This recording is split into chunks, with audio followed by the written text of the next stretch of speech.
السلام عليكم ورحمة الله وبركاته. ازيكم حبايبي؟ وحشتوني جدا، يا رب كلكم تكونوا بخير. النهاردة جايبه لكم مشروع من البيت لكل ست بيت حابة تعمل مشروع من بيتها. بجد مشروع حلو جدا جدا، وان شاء الله يكون فتحة خير ليكي.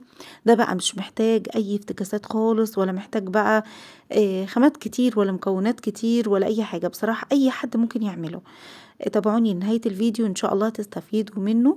ما تنسوش اللايك والاشتراك. لو اول مرة تشوفوني، طبعا انا دعاء ابراهيم، وقناتي بتخص التورت والحلويات والمعجنات. واتمنى ان شاء الله ان انتوا تعملوا جولة في القناة. بالنسبة اللي احنا بنعمله ده ميني دونات كيك. ده جهاز الدونات والوافل اللي انا جبته وعملت معاكم عنه ريفيو على القناة. وعملت معاكم طريقة الكيك بتاعة الدونات ده. ان شاء الله هسيب لكم الفيديو بتاعه للي حابب يعرف العجينة دي انا عملتها ازاي. هسيب لكم الفيديو بتاعه في صندوق الوصف. صندوق الوصف لو ضغطتوا على العنوان هيظهر لك صندوق الوصف. النهاردة بقى هنعمل مع بعض ميني دونات شوكليت. حلو قوي قوي بجد، طعمه تحفة وجديد جدا، يعني محدش عمله قبل كده خالص ان احنا نعمله شوكليت. وممكن كمان تعملي الوافل نفس النظام العجينة. طبعا عايزه اقول لكم ان نص كيلو دقيق ما شاء الله بيعمل لك كميه حلوه قوي قوي.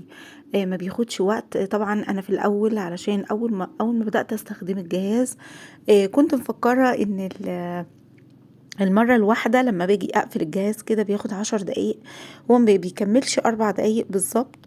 4 دقايق بالظبط بيكون استوى معايا. زي ما انتم شايفين، كان في حد سألني قال لي ان هو جايب نفس الجهاز بالظبط بتعمل فيه الدونات، والدونات بيطلع قلبه معجن. الدونات حلو قوي. سواء الدونات او الوافل او الكب كيك، بصراحة تحفة تحفة ومستوي وزي الفل. ما شاء الله مشروع حلو جدا جدا من البيت. طبعا زي ما انتم شفتوا كده بنعمله. وبعد ما بسويه الكمية كلها بعد ما بخلصها جبت اكياس تلاجة وبفردها على الرخامة. طبعا بما ان الجو برد فهي بتنشف على طول على الرخامة، يعني بشيلها كمان بحطها في التلاجة بقى، يعني ما بتكملش حوالي 10 دقايق على الرخامة لان الجو ساقع جدا. وبلاقي الشوكولاتة مسكت كده زي ما انتم شايفين. طبعا في الصيف بقى بتحطيها على صينية وتفردي عليها او صاج وتفردي عليه اكياس بتاعة التلاجة دي، وتحطي عليها شوكولاتة وبعد كده تدخليها التلاجة. شايفين شكلها بسم الله ما شاء الله حلو قوي. بدأت احطها في الشوكولاتة كده زي ما انتم شايفين. الشوكولاتة حط عليها معلقتين زيت. الشوكولاتة البيضة ما بكترلهاش الزيت علشان انا عايزاها تكون تقيلة، مش عايزاها تكون خفيفة. خفيفة ما بتبانش قوي على الدونات. هنا بقى دي اكياس السبوع، انا بحب استخدمها جدا جدا بصراحة. بروح جاية واخدة كده في كل كيس حاطة معلقتين صغيرين عشان نزين ونعمل بقى الخطوط اللي انتوا شايفينها دي. عايزة اقول لكم كمان ان انتي ممكن تعملي افكار كتيرة قوي للتزيين. الشوكولاتة البيضة ممكن تلونيها وتعمليها بنفس لون التورتاية، لون البينك او لون اللبني. طبعا لو بتعملي معاها تورتاية نفس اللون. وممكن تحطيها في العصيان بتاعة الكيك بوبس.